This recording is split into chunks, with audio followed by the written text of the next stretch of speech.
Om Swastiastu. Halo, apa kabar anak-anak? Hari ini kita akan belajar materi Astanga Yoga dan Moksa. Astanga Yoga dan Moksa, ajaran Astanga Yoga. Yoga berasal dari bahasa Sanskerta, yuds yang artinya menghubungkan. Arti lebih luas sebagai pemersatu spirit individu atau jiwatman dengan spirit universal paramatman. Penyatuan yang dimaksud adalah penyatuan sang diri, yaitu roh atau atman yang ada pada diri seseorang dengan sang pencipta, yaitu Tuhan yang Maha Esa.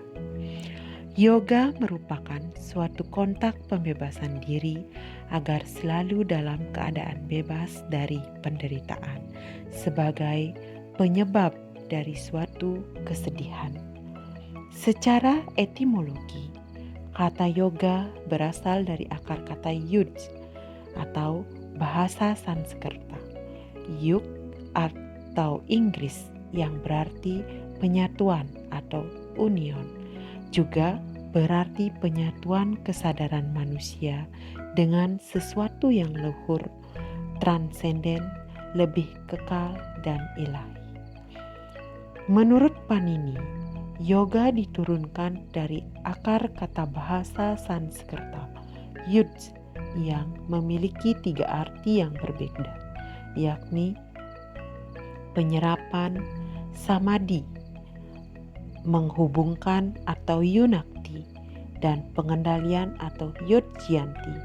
Namun, makna kunci yang biasa dipakai adalah meditasi atau dhyana dan penyatuan atau yukti. Yoga adalah suatu seni untuk meningkatkan kesadaran diri, baik pikiran, ucapan, dan perbuatan. Dengan berlatih yoga secara rutin dan benar, maka kesadaran, kebijaksanaan, ketenangan, ketentraman, dan kedamaian setiap praktisinya dapat bangkit, tumbuh, dan berkembang secara harmonis. Untuk melaksanakan yoga yang baik, dijelaskan ada beberapa tahapan yang wajib diketahui, dipahami, dan dilaksanakan oleh seseorang yang disebut dengan Astanga Yoga. Astanga Yoga adalah 8 tahapan gerak dan langkah yang patut diikuti dan dilalui oleh seseorang dalam melaksanakan yoga. Ajaran yoga sangat populer di kalangan umat Hindu. Adapun pembangunan ajaran yoga adalah Maharshi Patanjali. Ajaran yoga adalah merupakan anugerah yang luar biasa dari Maharshi Patanjali kepada siapa saja yang ingin merasakan kehidupan rohani. Bila kitab Weda merupakan pengetahuan suci yang sifatnya teoritis, maka yoga merupakan ilmu yang sifatnya praktis dari ajaran Weda. Ajaran yoga merupakan bantuan bagi mereka yang ingin meningkatkan diri dalam bidang rohani. Dalam Patanjali Yoga Sutra menguraikan bahwa yoga citta vritti nirodha artinya mengendalikan gerak-gerik pikiran atau cara untuk mengendalikan tingkah pola pikiran yang cenderung liar, bias, dan lekat terpesona oleh aneka ragam objek atau yang dihayalkan memberi nikmat. Objek keinginan yang dipikirkan memberi rasa nikmat itu lebih sering kita pandang ada di luar diri. Maka kita selalu mencari bagi sang yogi, inilah pangkal kemalangan manusia. Selanjutnya, bagian-bagian Astanga Yoga. Yang pertama adalah Yama Brata, yang kedua Niyama Brata, yang ketiga Asana, keempat Pranayama, kelima Pratyahara, keenam Dharana, ketujuh dhyana, dan kedelapan samadhi. Yang pertama, yama brata. Yama brata adalah pengendalian diri yang terdiri dari 5 aspek, disebut dengan istilah panca yama brata. Panca yama brata adalah 5 pengendalian diri tingkat jasmani yang harus dilakukan tanpa kecuali. Gagal melakukan pantangan dasar ini, maka seseorang tidak akan pernah bisa mencapai tingkatan berikutnya. Adapun bagian dari panca yama brata ini adalah ahimsa, artinya tanpa kekerasan. Satya adalah kebenaran yang sejati. Astia adalah tidak mencuri. Brahmacharya adalah menjaga kesucian. Dan aparigraha adalah non-posisif. Yang kedua adalah nyama brata. Nyama brata adalah disiplin diri yang terdiri dari 5 aspek yang dinamakan panca nyama brata. Panca nyama brata adalah 5 pengendalian diri tingkat rohani dan sebagai penyokong dari pantangan dasar sebelumnya.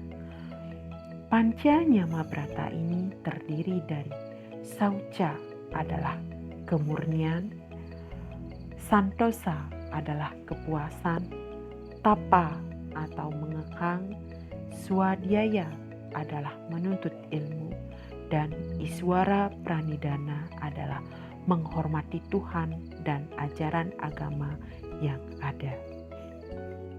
Yang ketiga adalah asana. Asana adalah sikap duduk pada waktu melaksanakan yoga. Nah, sikap duduk yang harus dilakukan adalah sikap duduk yang paling disenangi dan rileks, asalkan dapat menguatkan konsentrasi dan pikiran dan tidak terganggu karena badan merasakan sakit akibat sikap duduk yang dipaksakan. Nah, asana ini adalah sikap atau postur yoga, merupakan gerakan yang lembut dan sistematis. Asana bermanfaat untuk meningkatkan kelenturan serta kekuatan otot dan sendi tubuh, memijat susunan saraf pusat di punggung, melancarkan aliran darah, menyeimbangkan produksi hormon, serta membuang racun dari dalam tubuh. Yang keempat adalah pranayama. Pranayama adalah pengaturan nafas keluar masuk paru-paru melalui lubang hidung dengan tujuan menyebarkan prana atau energi ke seluruh tubuh. Pranayama ini terdiri dari puraka, yaitu memasukkan nafas, kumbhaka, yaitu menahan nafas, dan recaka, yaitu mengeluarkan nafas. Yang kelima adalah pratyahara. Pratyahara adalah penguasaan panca indera oleh pikiran sehingga apapun yang diterima oleh panca indera melalui syaraf ke otak tidak mempengaruhi pikiran. Panca indera adalah pendengaran, penglihatan, penciuman, rasa lidah, dan rasa kulit. Yang keenam adalah dharana. Dharana adalah konsentrasi, yakni tahap awal menuju dhyana atau meditasi. Dharana merupakan kelanjutan pratyahara karena pikiran menjadi lebih tajam. Dharana artinya mengendalikan pikiran agar terpusat pada suatu objek konsentrasi. Objek konsentrasi itu bisa berada dalam tubuh kita sendiri, misalnya selaning lelate atau sela-sela alis yang dalam keyakinan Siwaisme disebut dengan trinetra atau mata ketiga Dewa Siwa, atau dapat pula pada tungtunging panon atau ujung atau puncak hidung sebagai objek pandang terdekat dari mata. Yang ketujuh adalah dhyana. Dhyana berarti meditasi, adalah perjalanan untuk lebih jauh masuk dalam pikiran dan diri atau the self, dan mulai meniadakan eksistensi tubuh. Dhyana adalah suatu keadaan di mana arus pikiran tertuju tanpa putus-putus pada objek yang disebut dalam dharana itu, tanpa tergoyahkan oleh objek atau gangguan atau godaan lain, yang baik yang nyata maupun yang tidak nyata. Yang terakhir adalah samadhi. Samadhi berarti tercapainya kesadaran tertinggi atau pencerahan. Dalam tahap dhyana atau meditasi, terkadang sering terasa dualisme antara kesadaran tubuh. Samadhi merupakan titik kulminasi union atau peleburan antara Atma atau diri dan Sang Brahman atau Sang Pencipta. Samadhi adalah tingkatan tertinggi dari ajaran Astanga Yoga yang dibagi dalam dua keadaan, yakni Samprajanata Samadhi atau Sabija Samadhi adalah keadaan di mana yogi masih mempunyai kesadaran. Yang kedua adalah Asamprajanata Samadhi atau Nirbija Samadhi, adalah keadaan di mana yogi sudah tidak sadar akan diri dan lingkungannya, karena batinnya sudah diresapi oleh kebahagiaan tiada tara, diresapi oleh cinta kasih Sang Yang Widi. Baik anak-anak, demikianlah materi yang bisa Ibu sampaikan pada pertemuan hari ini mengenai ajaran Astanga Yoga. Semoga materi ini bisa menjadi inspirasi bagi kalian semua, dan jagalah selalu kesehatan dan tetap